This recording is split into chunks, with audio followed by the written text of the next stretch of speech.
मित्रों नमस्कार। आप सभी का अपने YouTube channel study with Ajay SD SST पर बहुत बहुत स्वागत है। मित्रों आज हम सब लोग बात करेंगे रट लो श्रृंखला 2 करंट अफेयर की। रट लो श्रृंखला 2 के 10 प्रश्नों की और उनसे संबंधित कुछ महत्वपूर्ण फैक्टर्स की महत्वपूर्ण बात।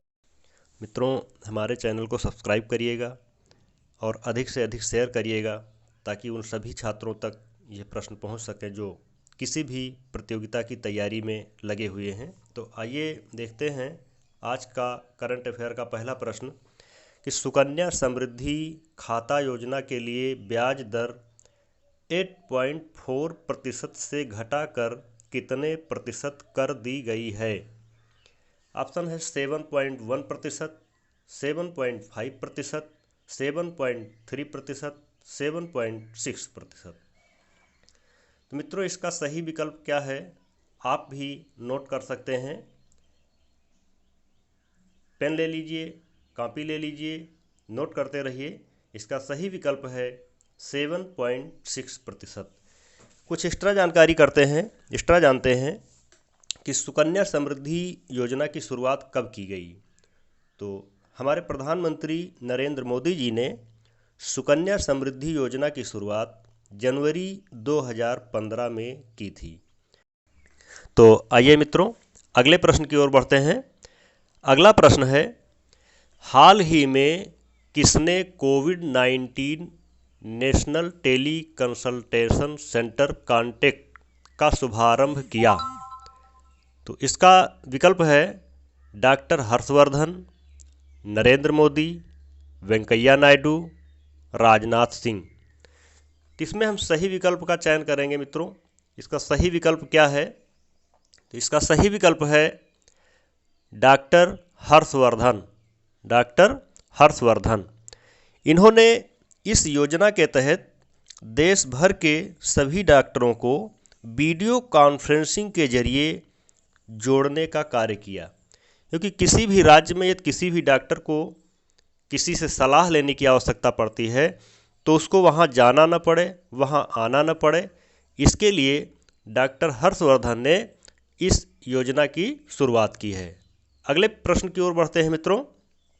अगला प्रश्न है हाल ही में किसने कोविड-19 से निपटने के लिए ऑपरेशन नमस्ते शुरू किया। ऑपरेशन नमस्ते शुरू किया। इसमें विकल्प है भारतीय थल सेना, वायुसेना, गृह मंत्रालय, विदेश मंत्रालय। तो इसका सही विकल्प क्या है। इसका सही विकल्प है मित्रों भारतीय थल सेना। इसका सही विकल्प क्या है भारतीय थल सेना।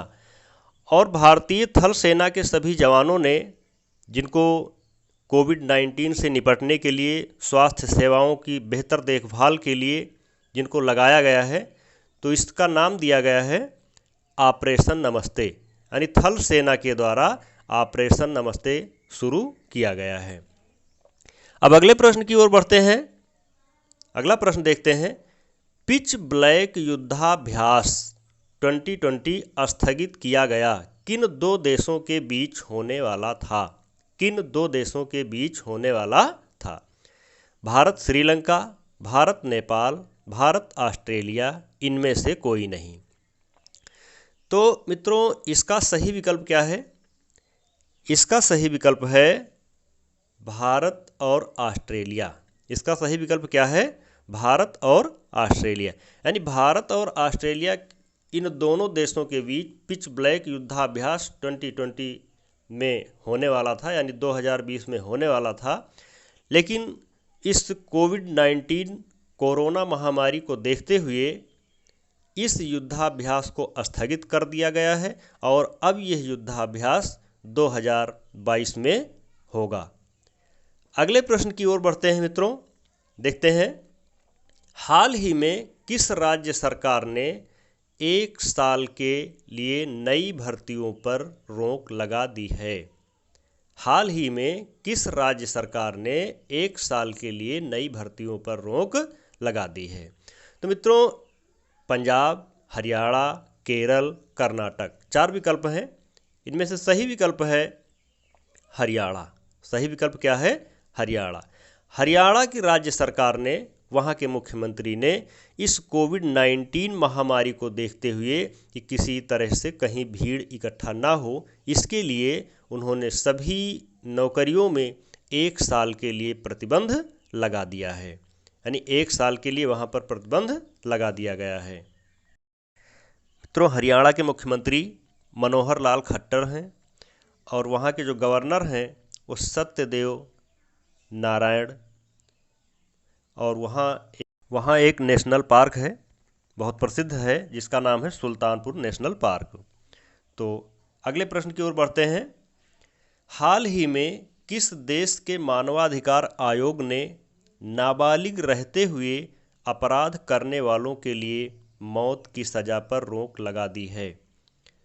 ऑप्शन है ईरान, इराक, सऊदी अरब, अफ़गानिस्तान। मित्रों देख लीजिए एक बार ऑप्शन, ईरान, इराक, सऊदी अरब, अफ़गानिस्तान।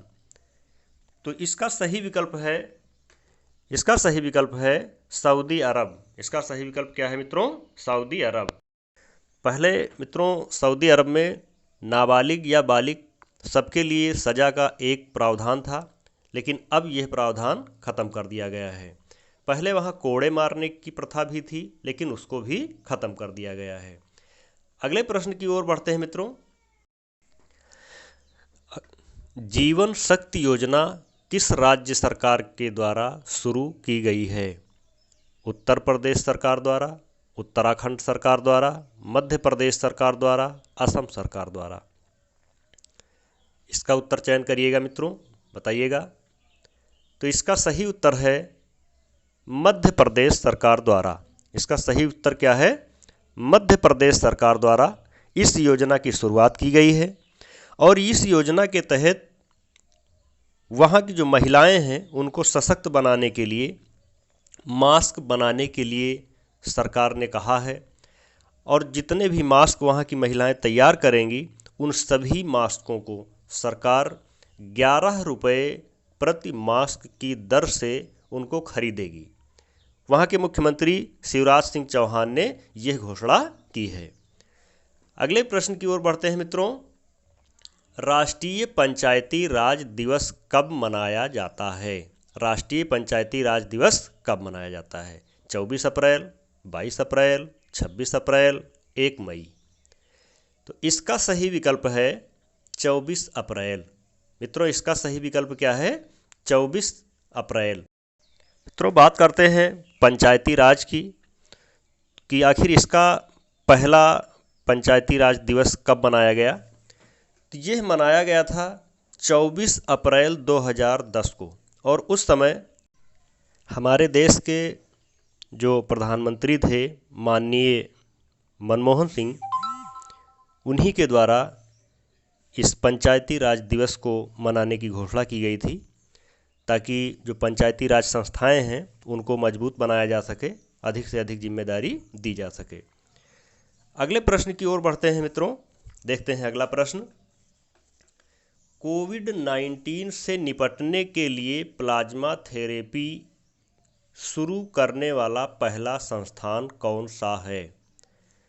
इसके ऑप्शन हैं BRD मेडिकल कॉलेज, सवाई मान सिंह अस्पताल, किंग जॉर्ज चिकित्सा विश्वविद्यालय। तो मित्रों इसका सही विकल्प क्या है? इसका सही विकल्प है किंग जॉर्ज चिकित्सा विश्वविद्यालय। इसका सही विकल्प क्या है?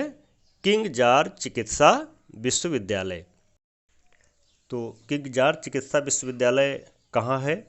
ये है लखनऊ में। ये कहाँ है? ये है लखनऊ में। मित्रों अगर हम राज्य की बात करें कि किस राज्य में पहले शुरुआत की गई थी, तो वो राज्य है केरल। वो कौन सा राज्य है? केरल। अब हम अगले प्रश्न की ओर बढ़ते हैं। देखते हैं हमारा अंतिम प्रश्न कौन सा है। अंतिम प्रश्न है, हाल ही में विश्व प्रेस स्वतंत्रता दिवस कब मनाया गया? विश्व प्रेस स्वतंत्रता दिवस कब मनाया गया? तो इसमें ऑप्शन है 3 मई, 30 अप्रैल, 2 मई, 1 मई। इसका सही ऑप्शन है मित्रों 3 मई। इसका सही ऑप्शन क्या है? 3 मई। मित्रों, इसकी शुरुआत कब से हुई? 1991 में यूनेस्को और संयुक्त राष्ट्र के जन सूचना विभाग ने मिलकर इसे मनाने का निर्णय लिया था कि जो हमारे देश का, हमारे विश्व का जो प्रेस है वो लोकतंत्र का चतुर्थ स्तंभ है।